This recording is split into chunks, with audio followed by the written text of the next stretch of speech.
Hello दोस्तों, आइए सुनते हैं एक नई कहानी। कहानी दो बहुओं की। नीतू को तारीफ शब्द पता ही नहीं था। घर के सारे काम वो एकदम सही सही करती थी। खाना बहुत स्वादिष्ट बनाती थी।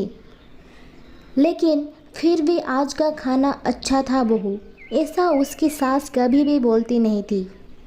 और पति भी कभी उसकी प्रशंसा नहीं करता था। उसने बनाया हुआ खाना चुपचाप खाकर उठकर दोनों पति और सास चले जाते थे। उसने खाना खाया था या नहीं, इसका उन दोनों को फर्क नहीं पड़ता था। सास को वो पसंद नहीं थी। उसके हाथों से जरा सी भूल हो गई तो सास तुरंत गुस्सा करती थी। उससे भी बुरी बात यह थी कि उसके पति और उसके बीच बातचीत का ज़्यादा नहीं होती थी और उन्होंने ये चुप्पी बनाए रखी थी। वो उस पर ध्यान नहीं देता था। परदेश में पढ़ाई करने गया हुआ छोटा देवर मात्र समय समय पर नीतू को फ़ोन करता था। पूछता था, भाभी कैसी हो। उसका फ़ोन आने पर नीतू बहुत खुश होती थी। अपना मन हल्का करने का उचित स्थान था नीतू का। कुछ ही दिनों में देवर की पढ़ाई खत्म हो गई और वो घर आया। थोड़े समय के भीतर उसे एक अच्छी नौकरी भी मिल गई। नीतू को बहुत आनंद हुआ। नौकरी लग जाने के बाद उसकी सास अपने छोटे बेटे की शादी के लिए बातचीत करने लगी। पर देवर को एक भी लड़की पसंद नहीं आई। इसने ही बोला होगा उसे मना करने को सोचकर सास नीतू को ही दोष दे रही थी। नीतू को चिंतित देखकर देवर ने अपनी माँ से कहा, मैं एक लड़की से बहुत प्यार करता हूँ, मैं उसी से शादी करूँगा। उसने जिद की। देवर जी, ये बात पहले बतानी चाहिए थी ना। नीतू ने ये बात अपने पति के कान पर डाली। इस बात पर उसने थोड़ी किटपिट की, लेकिन लड़की देखकर वो भी तैयार हो गया। सवाल बचा सास का, अपने छोटे बेटे का मन कैसे दुखाएगी वो। बाद में उनकी भी हाँ ही हो गई। नीतू को बहुत खुशी हुई। उसे लगा एक अच्छी सहेली आ जाएगी अब साथ देने के लिए, दिल के राज बताने के लिए। पर कैसी होगी छोटी देवरानी।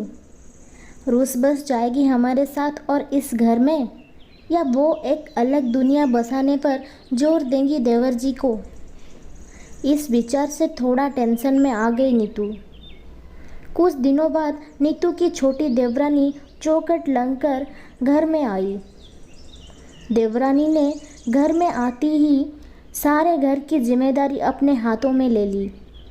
अब सास ने अपनी छोटी बहू की ज़्यादा ही तारीफ करना शुरू कर दिया। उसे माँ जैसा प्यार करने लगी। ये देखकर नीतू की आंखों में आंसू आ जाते।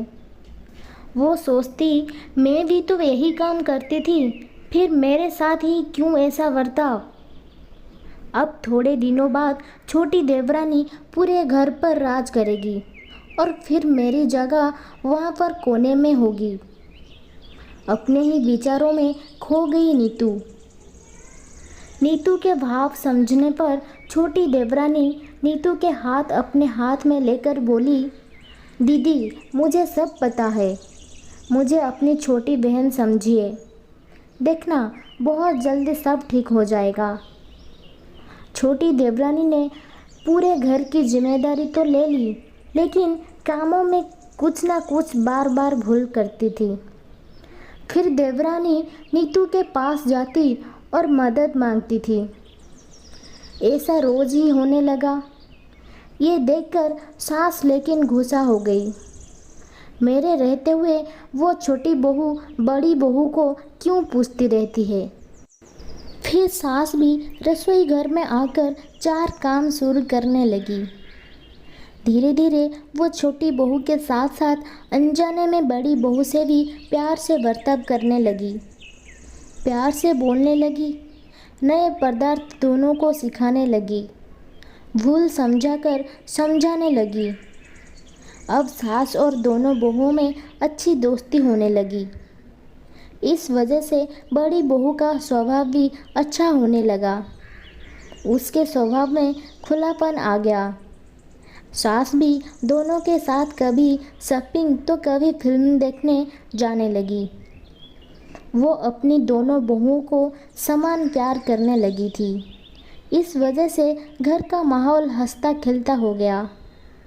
इसके अलावा अपने भाई और उनके पति की बॉन्डिंग देखकर नीतू का पति भी उसके साथ अच्छा व्यवहार करने लगा। ये देखकर छोटी बहू बहुत खुश हुई। दीदी घर पर पहले आप ही का हक था, ऐसा बोलकर छोटी बहू ने पूरी घर की जिम्मेदारी अपने जेठानी को दे दी। साल भर में नीतू के देवर को अच्छे वेतन और बड़ी पोस्ट पर स्थानांतरित किया गया। अब छोटी देवरानी भी अपने पति के साथ परदेश जाएगी और मैं फिर अकेले रह जाऊंगी। इतना ही नहीं, इतने सालों बाद सास का व्यवहार जो इतने सालों बाद बदल गया था वो फिर से वही हो गया तो।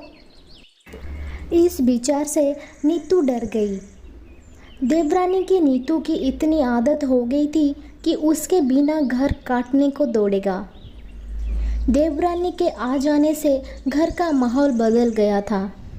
वो थी ही ऐसी खुशमिजाज और ऊर्जावान, जैसा के नाम से पता चलता है। यहाँ देवरानी की हालत भी कुछ अलग नहीं थी।